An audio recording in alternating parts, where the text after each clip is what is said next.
was first introduced to do something like this, maybe 500 people, 1,000 people, I literally would come in the room, and as gifted and as talented as I was, even though I belonged and I had everything I needed to do, I would walk in the room and feel like I don't belong in this room. I remember, same gift, the videos had already been out, my numbers were great, and I would come in rooms and go, or like that room, like I go to a high school, like boom, I go to a youth detention center, boom, I go to a prison, boom. I come to corporate and go, I don't know if I belong in here. Everybody in the room don't look like me. They don't come from where I come from. I don't know if I belong here, and I'll never forget. And I started talking to Les, and I started naming like, yo, you, Les Brown, this person, #1 in the world. He said, don't you ever say that again. I said, don't say what? He said, you the best in the world right now. I said, what? He said, you the best in the world right now. There's nobody as good as you in the world. You're the best right now. The only reason you're not the best right now is because you don't believe you're the best now. And when you walk out this room, I want you to go in the I'm the best right now. He said, before you even become #1, start to proclaim it and say it long before it happened. Say, I'm the #1 motivational speaker in the world. And when I was number 20, I started saying, I'm the #1 motivational speaker in the world. And I went to the computer, and the world said exactly what I said, that Eric Thomas is #1 in the world. I spoke it, the world heard it, and it activated. Your problem is that you don't believe you belong here. Your problem is that you don't think you should be sitting down here. When I believed that my voice was needed in this world, when I believed that I needed to be on the stage, not for myself, but to speak to a group of people who come from where I come from, a working class, who don't know what it's like to make millions and millions of dollars, who don't understand what wealth looks like, that I needed to come in the room with a single parent mother, with a father not in my life, being homeless and a high school dropout. Only somebody who comes from where you come from can tell you you belong. And I had to get my butt on stage because there's some folks that Les Brown can't reach. There's some folks that Tony Robbins can't reach. There's some folks that only I can reach. And so I need to be on the stage with them, doing what I was called to do. And there are those of you still up there because you don't think you belong in that $1 million home. Look, I'll never forget when I first told them I was moving to California, I was putting my wife deserves to be out of the winter in Michigan. She deserves that.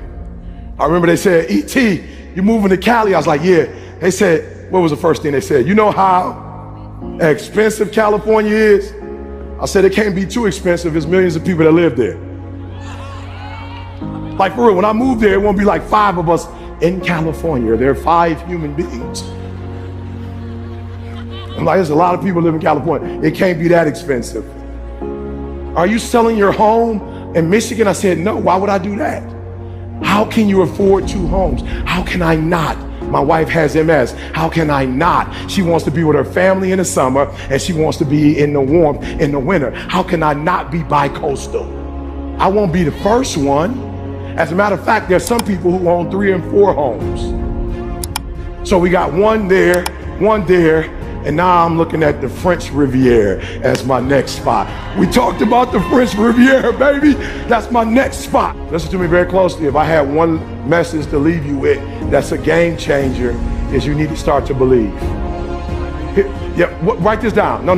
Do me a favor. Don't say that. Don't say you believe. Don't do that. Don't do that. Don't say, look, it's not a behavior that I'm looking for, it's a mindset. No, here's the problem. You can't have, as powerful as the human mind is, it cannot think 2 thoughts at once.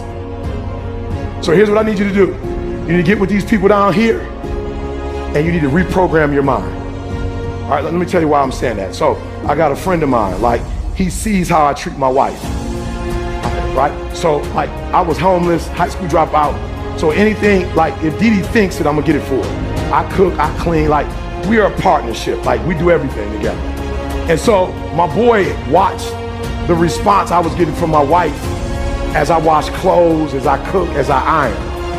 And I'll never forget, my boy was like, I'm about to do that. And I was like, I wouldn't do that if I was you. He was like, no, I'm gonna start doing that. I was like, I wouldn't do that if I was you. And he didn't understand what I meant. But what I meant by it is, you're going to do it, but you're not gonna be able to do it consistently because you're mimicking my behavior, not my thought process. See, you're gonna stop ironing clothes because somewhere in your mind you think your wife is subservient. See, somewhere in your mind you think your wife was born to take care of your needs. I'm not saying there's nothing wrong with that. I'm just telling you can't do what I do with that mindset. Like you can't believe, because so now you're gonna start ironing clothes and the people in your culture are gonna say, what are you ironing clothes for? That's a woman's job. See, I don't have a problem when people tell me, I'll never forget, I was on the floor in an apartment we had, and I was mopping the floor on my knees, and my boy came in and was like, what are you doing? I was like, I'm mopping the floor. You ain't never seen nobody wipe the floor. He was like, not on your hands and knees. I was like, yeah, my wife is a neat freak, so I got to get on my hands and whatever. He was like, yo, bro, you whipped. I was like, you ain't know that? What, you trying to embarrass me? You just found out I was whipped, bro?